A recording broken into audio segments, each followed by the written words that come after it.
Olá pessoal, eu sou o Marcos, sejam bem-vindos aí ao meu canal Dados Didáticos. A gente está fazendo uma série de vídeos, né, voltada ao storytelling com dados, e esse é o segundo vídeo da série. O propósito desse vídeo é ensinar vocês a avaliarem um contexto e, a partir desse contexto, construir toda a sua apresentação com dados ou não. Isso é aplicável para qualquer tipo de apresentação, ok? Bom, então vamos dar uma recapitulada do que a gente viu no primeiro vídeo da série. O storytelling é o conjunto aí de técnicas e ferramentas utilizadas aí por roteiristas, por escritores. É um conjunto de técnicas utilizado para contar histórias de uma forma que seja cativante para o nosso público. E voltado aos dados, o que a gente tem? A gente tem aí a união do conteúdo técnico, que seria toda a reunião de dados, de relatórios, enfim, toda a nossa análise mais detalhada, técnica, né? E a utilização, a conjugação aí com os conjuntos de ferramentas de storytelling utilizados por roteiristas. E a gente consegue, somando essas duas coisas, realizar uma conexão aí multinível com o nosso público, que é tocar e se conectar aí com o público, tanto com o lado emocional, né? Tanto no lado emocional, quanto no lado aí racional, digamos assim, o lado técnico do nosso público. E aí o que a gente vai aprender nesse vídeo aqui atual? Para a gente entender o contexto, a gente precisa, antes de mais nada, entender quais são as duas formas de análise, né? Que a gente tem aí, que são as principais. A gente vai entender aí o contexto em umas 3 perguntinhas aí que são fundamentais para a gente poder entender. E no fim a gente vai fechar e aí martelar, fincar o conteúdo na nossa cabeça com um exemplo prático, ok? E quais são aí essas formas, essas etapas de uma análise? Primeiramente, antes de mais nada, antes de qualquer apresentação, e isso falando de apresentação com dados, a gente sempre vai precisar fazer uma análise exploratória. E o que é a análise exploratória? A análise exploratória é justamente a gente procurar pérolas, semelhante ao trabalho de procurar pérolas em ostras. Ou seja, de várias e várias e várias ostras que a gente abre, pouquíssimas têm uma pérola. O que seria esse trabalho aí da análise exploratória trazendo para o mundo dos dados? Seria justamente procurar informações que sejam relevantes para o negócio, que sejam relevantes para o meu contexto aí de análise, para o contexto aí do meu negócio. Essa seria a minha análise exploratória. E essa análise exploratória, ela às vezes leva muito tempo, vão ter vários números que você vão identificar e que não são relevantes, não são importantes, não são interessantes dentro do que você quer apresentar, dentro do que você quer trazer. E vão haver números e dados que vão reforçar a sua ideia. E são esses que você tem que explorar, procurar, para poder colocar em prática. Já a análise explanatória é aí sim, depois que eu encontrei os meus números interessantes, os meus fatos interessantes, é justamente na análise explanatória como eu vou fazer com que esse número interessante, esse fato interessante, esse insight que eu consegui na minha análise exploratória, como eu vou fazer com que ele seja entendido pelo meu público. Como eu posso explicar isso para o meu público e fazê-lo tomar alguma ação. Que é justamente tudo isso que a gente está aprendendo aí nessa série de vídeos, que é fazer o nosso storytelling, ok? E aí são 3 passos aí para a gente poder entender o nosso contexto, mais ou menos. Primeira pergunta que a gente precisa fazer para entender o nosso contexto. Quem é o nosso público? O elemento mais fundamental do nosso contexto, quando a gente fala de uma apresentação, é o nosso público, é para quem a gente vai se dirigir. Então a gente precisa saber com quem a gente está falando, para saber o que falar e de que forma falar. E o que eu quero que ele faça? Essa é a segunda pergunta que a gente precisa fazer. O que eu quero que ele faça depois que eu tenho lá na minha base quem eu estou falando? O que eu quero que ele faça é a segunda etapa, para a gente poder entender melhor e estruturar melhor a nossa apresentação. E no fim como eu vou convencer o meu público a fazer o que eu quero que ele faça ou compreender o que eu quero que ele compreenda, no fim das contas. E a gente vai entender agora o que são cada uma, as respostas, as possíveis respostas para cada uma dessas perguntas. Quem é o meu público? Na hora de você definir quem é o seu público, você precisa ser específico. Seja o mais específico possível a respeito de quem é o seu público. E aí você precisa entender, quanto mais você conhecer, seja ele uma pessoa, ou um grupo de pessoas, ou uma equipe, quanto mais você entender, mais direcionado você vai conseguir ser na sua apresentação. Você vai, por exemplo, para você entender melhor. Se eu tenho um público que é mais ocupado, principalmente quando a gente fala de diretoria, de gerentes de alto nível, né, de alta gestão. Quando a gente tem esse tipo de público, a gente não pode fazer uma apresentação muito longa, nem com muitos detalhes. A gente precisa ir mais direto ao ponto. Agora, quando eu estou falando de uma apresentação com um gestor seu, que é mais próximo, que está ali no seu dia a dia, e que ele está esperando, ele é aquele tipo de pessoa que espera uma explicação mais elaborada, que quer mais detalhes. Então aí a sua apresentação e o seu nível de detalhamento na hora de apresentar esses dados, ele vai ser mais detalhado, você vai construir, falar para ele como você chegou naquele dado, qual fonte de dados você utilizou, e você vai ser mais específico com esse público, ok? E pense também em você, como o público, esse seu público, vê você, de que forma ele te enxerga, ele já te enxerga com credibilidade, você já tem uma credibilidade nesse público, então você talvez não precise se justificar tanto em determinadas linhas de argumentação. Talvez se esse seu público você ainda está estabelecendo uma confiança, você ainda não se conectou com ele em outras vezes, ou é uma primeira apresentação e a pessoa não te conhece, então você precisa ser mais introdutório, você precisa ser mais explicativo e embasar ainda mais as suas explicações. Então vejam como quem é o meu público molda a sua apresentação. E ok, a partir de quem é o meu público, o que eu quero que ele faça?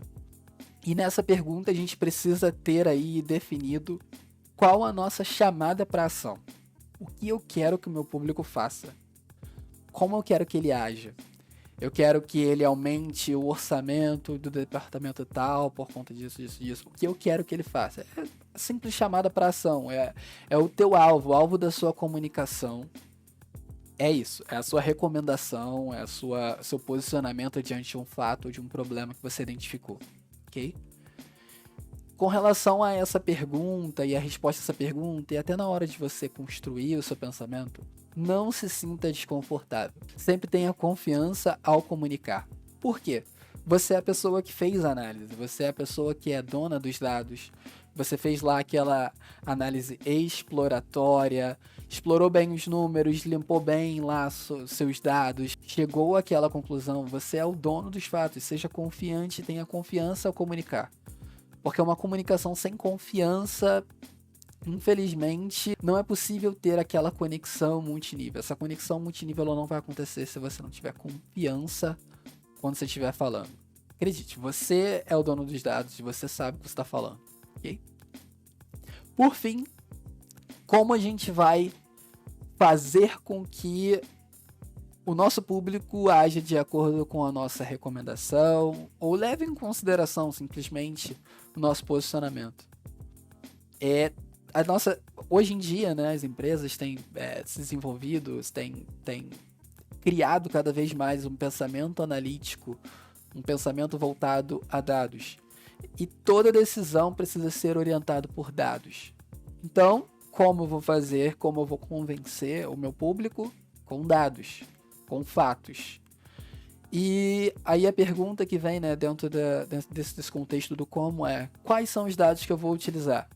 Quais dados estão disponíveis? Quais dados reforçam minha ideia? E aí entra a análise exploratória que você fez lá atrás para identificar e mostrar de qual forma você vai apresentar isso. Tá ok?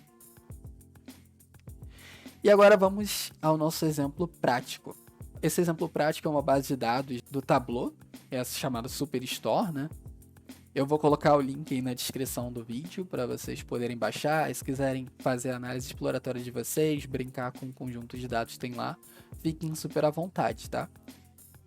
Eu basicamente fiz aí a minha análise exploratória, identifiquei um pequeno problema e trouxe aqui, vou trazer para vocês para a gente poder discutir, enfim, desenvolver algo em cima disso dentro do que a gente viu aqui sobre a questão do entendimento do contexto. Tá. Então vamos lá. Essa base de dados, ela se trata aí de uma loja de departamentos que tem algumas categorias de produtos, certo? E aí a gente tem aí, num primeiro momento, vamos lá, deixa eu apontar aqui para vocês.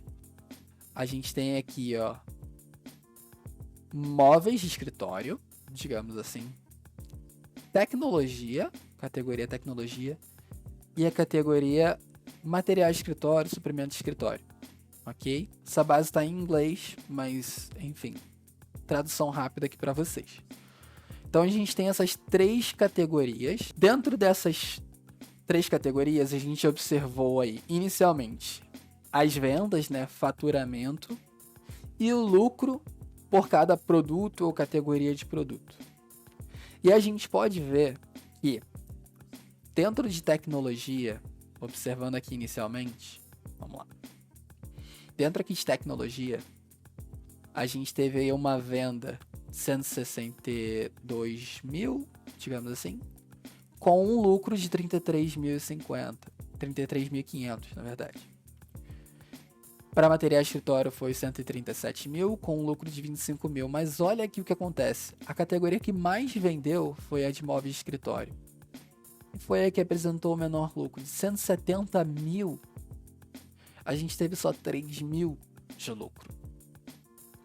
Então a gente vê aqui que claramente tem um problema. A categoria que mais vende é a que menos lucra. Eu observei isso aqui, ó, comparando as vendas e o lucro, e aí a gente tem um indicador que resume vendas e lucro chamado margem de lucro, que é simplesmente a gente pegar esse número aqui de móveis de escritório de 3 mil e dividir por 170 mil, a gente vai chegar nesse número aqui de 1,77%, ou seja, dos 170 mil, apenas 1,77% desse número foi lucro para mim. E assim sucessivamente para as outras categorias. Ou seja, são margens de lucro bem maiores do que essas aqui. Então aí a gente já tem configurado inicialmente o nosso problema. Essa aí é o nosso panorama, é o que eu identifiquei na minha análise exploratória. Agora a gente vai começar a trabalhar com a nossa análise explanatória, ok? Vamos lá. Então a gente tem 2 casos aí para o mesmo problema, 2 possíveis soluções, que é melhorar a margem de lucro do produto problemático ou melhorar a venda dos demais produtos. Foram as 2 ideias que a gente teve. Vamos lá. Então a gente tem o caso 1, aumentar as vendas, e a gente tem o caso 2, aumentar a margem de lucro. Primeiro, vamos lá responder quem é o meu público no caso de aumentar as vendas. Vamos ficar no caso 1. Quem seria o meu público? A gente pode falar aí com as equipes de marketing ou a equipe de produto, a equipe aí que constrói o nosso site, o e-commerce, vamos supor que são o e-commerce, é a equipe lá que faz design do site em si. A gente pode conversar com essas 2 equipes, ou as 2 juntas, ou uma separada da outra, sendo mais específico e direcionado para cada uma delas, dependendo. O que eu quero que eles façam? Eu quero que eles destaquem. Se eu quero aumentar as vendas dos demais produtos, que não são aí os móveis, né? Eu quero que eles destaquem mais as categorias de tecnologia e materiais de escritórios no meu e-commerce. Então esses produtos vão estar mais em cima, em destaque, em áreas de maior visualização, com aquela hierarquia de visual. No site eu bato o olho e vejo a primeira coisa que eu vejo, já sinto vontade de comprar, coisas do tipo. E aí, de que forma eu vou convencê-los? Eu vou demonstrar com dados que a categoria de imóveis deu pouco lucro, apesar de um bom faturamento, apesar de uma boa quantidade de vendas no ano. Então, através desses dados, eu posso convencê-los de que eles precisam mudar. Às vezes, os imóveis, por estarem vendendo muito, provavelmente estavam numa hierarquia lá no site, estavam numa condição de importância maior que os demais produtos, que vendem pouco, têm vendido um pouco menos, mas têm uma maior margem de lucro e beneficiam mais a companhia. Show? Agora o caso 2, vamos pensar aí no quem, o que e como voltados para o aumento da margem. Quem? Gerente de compras, alguém lá da equipe do departamento de compras. Esse pode ser o meu público-alvo. Eu escolhi que eu vou falar com o gerente de compras, vou apresentar para ele. Então, o que eu vou apresentar para o meu gerente de compras? O que eu quero que ele faça? Eu quero que ele negocie com os fornecedores para conseguir condições especiais de compra, descontos, tá? E como eu vou fazer isso? Da mesma forma que o outro. Vou mostrar com dados. Vou mostrar que eu tenho um problema. Então a gente vê aí que a gente tem para o mesmo problema 2 públicos diferentes. 2 formas de abordar diferentes. Que mudariam completamente. Essa apresentação aqui seria uma apresentação e essa seria outra completamente diferente. Apesar de nós termos a mesma fonte, o mesmo dado, o mesmo problema. Então a gente vê como o nosso problema, como a forma de abordar o problema muda o nosso público e muda tudo. A gente precisa ter isso organizado antes de fazer e montar a nossa apresentação. Por isso é tão importante, tá bom, pessoal? Bom, eu espero que vocês tenham gostado desse vídeo. Esse é o segundo vídeo, a gente pretende ainda colocar mais vídeos aí para robustecer. O próximo vídeo ele vai tratar aí sobre gráficos, né? Quais gráficos utilizar para poder representar informações, as informações que vêm numa forma, em determinado formato. Enfim, eu uso uma tabela, eu uso um gráfico de pizza, eu uso um gráfico de barras, de colunas. Enfim, vai ficar pro próximo vídeo. Se você gostou, por favor, aí dá o seu like, não deixe de dar o like, isso ajuda bastante. Se inscreve no canal para você poder receber, aí clica no sininho pra você receber notificação quando saírem novos vídeos. Compartilha com quem você quer que aprenda, se esse conteúdo for relevante para você. Pode me procurar aí nas redes sociais, aí no LinkedIn, Marcos VCC, e agora a gente está começando o nosso Instagram também, Dados de Idade. Muito obrigado por assistir até aqui, e um abraço, até a próxima.